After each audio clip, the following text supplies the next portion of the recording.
नमस्कार। आज हम समझेंगे वायु भाग दो। भाग दो में हम बताने जा रहे हैं वायु दाब के बारे में और बताएंगे आपको वायु के लेयरों के बारे में, अर्थात वायु परत के बारे में, वायुमंडल के बारे में, कहाँ से कहाँ तक फैला हुआ है इसको हम बताएंगे। सबसे पहले थोड़ा सा हम समझ लेते हैं, चूंकि वायु दाब के बारे में मैं बता चुका हूँ, फिर भी ये थोड़ा सा इसमें बता रहे हैं, समझेंगे। वायु दाब समुद्र तल पर हमारे शरीर पर जो पड़ता है वह है वायु दाब, अर्थात वायु का भार।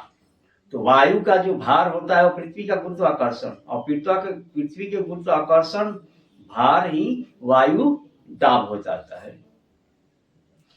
अब आते हैं, यह जो भार होता है वह लगभग 1,01,325 पास्कल के बराबर होता है। ये पास्कल क्या है? पास्कल वायु दाब मापने का एक इकाई है। जिस तरह से हम लोग मीटर सेंटीमीटर मापते हैं, metre centimetre kilometre hectometre decametre कहते हैं, लास्ट में हम लोग मीटर बोलते हैं। तो मीटर क्या हुआ? लंबाई का मात्रक हुआ। लीटर क्या होता है? भार का मात्रक होता है, आयतन का मात्रक होता है। जिस चीज किसी चीज को हम द्रव मापते हैं उसको उसका आयतन होता है, मात्रक होता है। और इसी तरह से भार नापते हैं किसी चीज का, 1 किलो 2 किलो 3 किलो 4 किलो, है ना। तो उसमें ग्राम आता है, 1 किलोग्राम 2 किलोग्राम 100 ग्राम 50 ग्राम, ग्राम जो आता है वह मात्रक हुआ। तो उसी तरह से पास्कल, वायु को जब हम लोग मापते हैं तो उसको कहा जाता है पास्कल। और वायु दाब को मापने का एक यंत्र है जिसको बैरोमीटर कहते हैं। तो वायु दाब 1,01,325 पास्कल के बराबर होता है। इसको पास्कल के जगह पर हम लोग PA भी लिखते हैं, तो इसको पास्कल कहा जाता है। जैसे M लिख देते हैं मीटर हो गया, L लिख देते हैं तो लीटर हो जाता है, उसी तरह PA लिख दिया जाता है तो इसको पास्कल पढ़ा जाता है। समझ में आ गया? अब इसको हम लोग क्या करते हैं, इसको दशमलव पत्ती, ऐसे न लिख करके हम लोग लिखते हैं दशमलव पत्ती में। दशमलव पत्ती तो आप जानते ही हैं, फिर भी मैं थोड़ा सा बता देता हूँ। देखो दशमलव पत्ती कैसे लिखा जाता है। दशमलव पत्ती जैसे 1,0325 लिखा हुआ है, इसको दशमलव पद्धति में लिखा है। इस संख्या को दशमलव पद्धति में जब लिखेंगे तो इसी संख्या को ज्यों करते हैं उतार देंगे, 101325 लिख दिया गया। और लिखने के बाद अब क्या करेंगे कि एक अंक इधर दाहिने बाएं तरफ से एक अंक छोड़ करके दशमलव डाल देंगे। इसके बाद यहाँ पर एक गुणा का चिन्ह दे देंगे। गुणा का चिन्ह देने के बाद 10 लिखेंगे, ठीक है। 10 लिखेंगे, 10 मतलब 10 लिखेंगे। 10 लिखने के बाद अब यहाँ से दशमलव के बाद कितने अंक पढ़ते हैं? 1 2 3 4 5, 5 अंक पढ़ते हैं। तो यहाँ पर हम क्या कर देंगे? 5 इस तरह से पावर में डाल देंगे। तो पावर में डाल देंगे। यह संख्या पद्धति जो है, यह संख्या पद्धति जो है, यह दशमलव पद्धति कहलाएगा। समझ में आ गया? तो इसी चीज को लिखा गया है 1.01325, है ना, 10 के पावर 5 पास्कल। यदि पारा स्तंभ में इसको देखा जाता है, मीटर में देखा जाता है, तो 760 mmHg बोला जाता है। MHg नहीं, mmHg बोला जाता है। और इसी का एक और इकाई होती है जिसको हम लोग बार बोलते हैं, 1.013 बार। यहाँ पर इसको बार के रूप में जाना जाता है। और ये हवा जो है हमारे शरीर के चारों तरफ पर से दबाव डालती है, यानी कि हर दिशा से दबाव पड़ता है।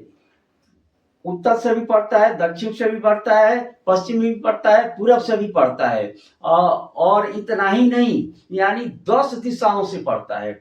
10 दिशाओं मतलब उत्तर दक्षिण, पूरब पश्चिम और दक्षिण पश्चिम, इस तरह से भी जितने हमारे दिशाएं होती है, सारी दिशाओं से हमारे शरीर पर अगल से बगल से हमारे शरीर पर दबाव पड़ता है। कैसे पड़ता है? जैसे मान लीजिए कि मैं यहाँ पर हूँ, मैं यहाँ पर खड़ा हूँ और यहाँ पर दबाव कैसे पड़ेगा? यहाँ से ऐसे भी पड़ेगा, ऐसे भी पड़ेगा, ऐसे भी पड़ेगा और ऐसे भी पड़ेगा, ऐसे भी पड़ेगा, ऐसे भी पड़ेगा, ऐसे भी पड़ेगा और ऐसे भी पड़ेगा। यानी चारों तरफ से हम वायु के दाब से क्या हुए हैं? दबे हुए हैं। इसी दाब के कारण हम क्या है? खड़ा है, कोई भी कार्य करने में हम सक्षम हो पाते हैं। यदि यह वायु दाब को हटा दिया जाए तो हम निर्वात हो जाएंगे, हम किसी तरह के नहीं रह जाएंगे, कोई काम कर नहीं पाएंगे कि वायु दाब। और यह वायु दाब जो है यह पृथ्वी पर सबसे ज्यादा होता है। यानी जिस मंडल पर हम रहते हैं, क्षोभ मंडल पर रहते हैं, तो क्षोभ मंडल पर सबसे ज्यादा दबाव पड़ता है। समझ में आ गया? और यह वायु जो होती है यह जब गर्म होती है तो इसका दबाव कम हो जाता है और जब ठंडी रहती है तो वायु का दबाव अधिक रहता है। अब हम आपको बताएंगे कि वायु दाब के जो लेयर हैं वो कितने हैं और पृथ्वी पर और कौन कौन से हैं और उसमें क्या होता है। ठीक है, अब इसका आप शॉर्ट एक स्क्रीन ले लीजिए ताकि आपको आगे समझने में किसी तरह का दिक्कत नहीं हो।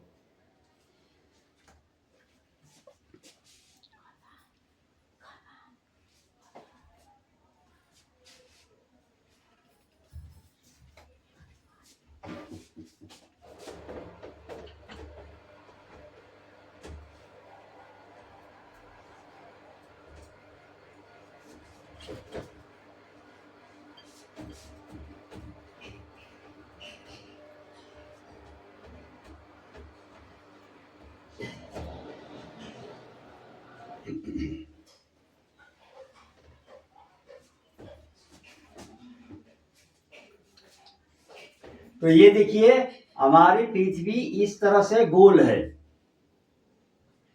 इस तरह से गोल है और पृथ्वी की मध्य भाग क्या है? एक तरफ इधर है, एक तरफ उधर है, ये दो भागों में बटा हुआ है। तो यहाँ पर जो पहली परत होती है इसको बोलते हैं क्षोभ मंडल। इसको क्या बोलते हैं? क्षोभ मंडल।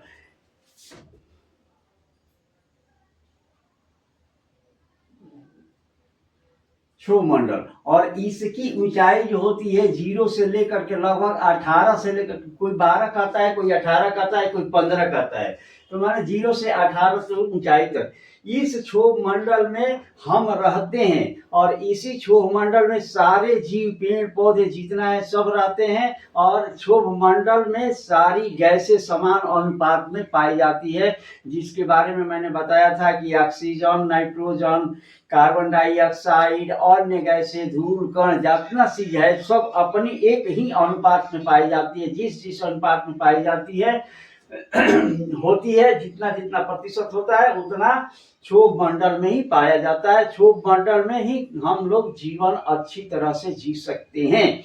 यह क्षोभ मंडल का पूर्णतः क्या है? काम है। अब जानते हैं इसके बाद आता है आपका समताप मंडल। समताप मंडल, ये समताप का मंडल का जो ऊंचाई होता है वह लगभग 18 से 50 तक होता है, 50 किलोमीटर।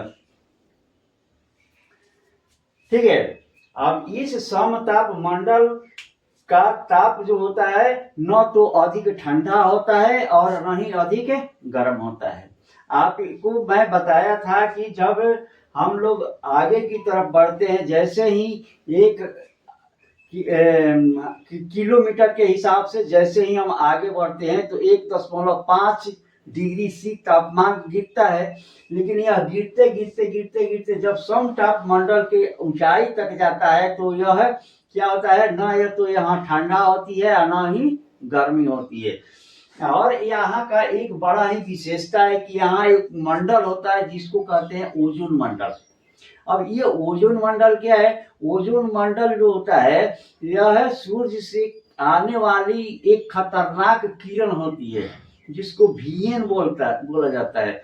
इसका मतलब इसको कहते हैं पारा बैगनी किरण। ये पारा यूवी किरण जो होती है वह बहुत ही खतरनाक होती है। इसको क्या कहते हैं? यूवी किरण। यूवी किरण यह बहुत ही खतरनाक होती है। यूवी किरण पारा बैगनी किरण ये सबसे खतरनाक होती है। ये सबसे खतरनाक होती है। ये पारा बैगनी किरण जो होती है यह हमारे शरीर पर यदि पड़ जाए तो हम जल जाते हैं। तो 3 प्रकार की होती है। इसको बताएंगे बाद में कि यह 3 प्रकार की किस तरह की होती है और इनसे क्या क्या हानियां होती है। बस इतना ही समझ लीजिए कि पारा बैगनी हमारे शरीर के लिए बहुत ही, ये धरती के लिए बहुत ही खतरनाक होती है। धरती पर रहने वाले सारे जीव को यह मार सकती है, हमारे शरीर की त्वचा को जला सकती है, कैंसर बना सकती है। इस तरह की बहुत ही खतरनाक यह समताप मंडल में आने वाली किरण है। मगर इसी पर एक होता है, इसका परत जो होता है ओजोन होता है। इसको ओजोन मंडल भी कहा जाता है। इस यही परत जो होता है जो समताप मंडल है यह पारा बैगनी किरण को आने से रोक लेता है। लेकिन पारा बैगनी किरण को हमको रोकने के लिए हम और आप समर्थ तब हो सकते हैं जब हम वातावरण को सही रख सकते हैं। यदि वातावरण प्रदूषित होगी तो धरती गर्म होगी। गर्म होने का मतलब कि पारा बैगनी यहाँ पर आएगी। पारा बैगनी आने का रास्ता मिल जाएगा। पारा बैगनी किरण को रास्ता आने के लिए कैसे मिलता है? जब प्रदूषण बढ़ती है तो पारा बैगनी किरण को आने के लिए रास्ता ओजोन मंडल जो होता है वह प्रदूषित हो जाता है। प्रदूषित होने के कारण उसमें छिद्र हो जाती है और छिद्र होने के कारण पारा बैगनी जरा सा भी आती है तो पृथ्वी का तापमान बढ़ जाता है और उससे हम सनस्ट्रोक जिसको कहते हैं हम जलना शुरू कर देते हैं। तो ये पारा बैगनी किरण से हमको समताप मंडल क्या करती है बताती है। इसके बाद आता है मध्य मंडल।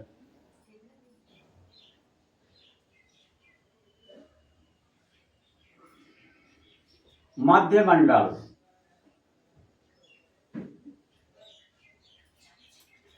मंडल लगभग 50 से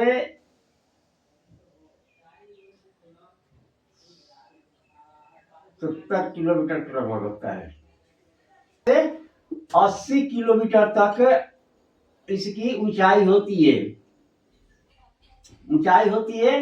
और यहाँ मध्यमंडल में जितने उल्का आते हैं जो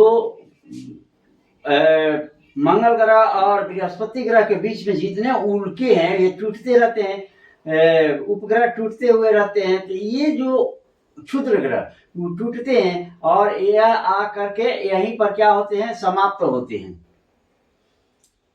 यदि वे जब मैं पढ़ाऊंगा आपको मंडल के बारे में उपग्रह ग्रहों के बारे में जब पढ़ाऊंगा बताऊंगा तब उसमें बताऊंगा कि किस तरह से हमारे मंडल में वह प्रवेश करता है और कैसे आकर टूटता है। यह मंडल जो होता है यह इस मंडल में जैसे ही वहां से टूटकर क्षुद्र ग्रह नीचे की तरफ आएंगे वे क्या हो जाएंगे जल जाते हैं और पृथ्वी तक नहीं पहुंच पाते हैं। कभी कभी एक छोटा सा टुकड़ा आ सकता है, इसकी कहानी मैं बाद में बताऊंगा। इसके मध्य मंडल के बाद आता है आपका ताप मंडल।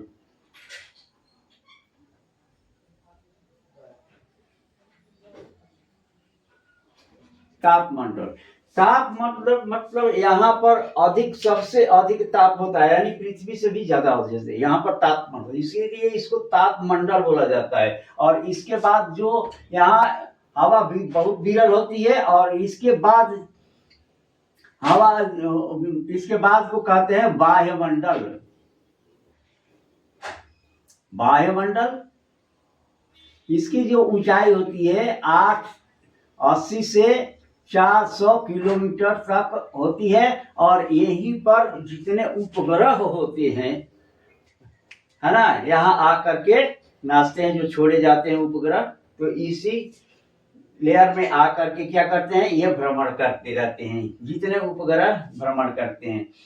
और ये वायुमंडल जो होता है यह इसका कोई अंत नहीं है, और वायुमंडल होते होते बहुत ऊपर जाने के बाद यह बहुत ही विरल हो जाती है, जिसको हम लोग वायुमंडल कहते हैं। तो इस प्रकार से वायुमंडल जो होती है वह इसकी 5 परतें होती है, और ये पांचों परतें से हमारा पृथ्वी ढकी हुई है। इसी को हम लोग कहते हैं वायुमंडल। वायुमंडल किसे कहते हैं?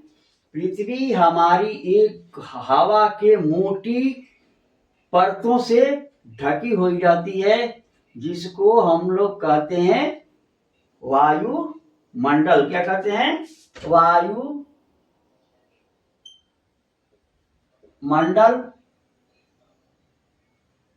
मंडल यानी कि एटमॉस्फेयर। तो एटमॉस्फेयर कितने? 5, और पांचों का नाम यहां पर लिख लीजिए, और इसको शॉर्ट स्क्रीन ले लीजिए, और जितना चीज बताएं उसको ध्यान में रखिएगा। कुछ पूछना होगा तो कमेंट में डालिएगा। Thank you.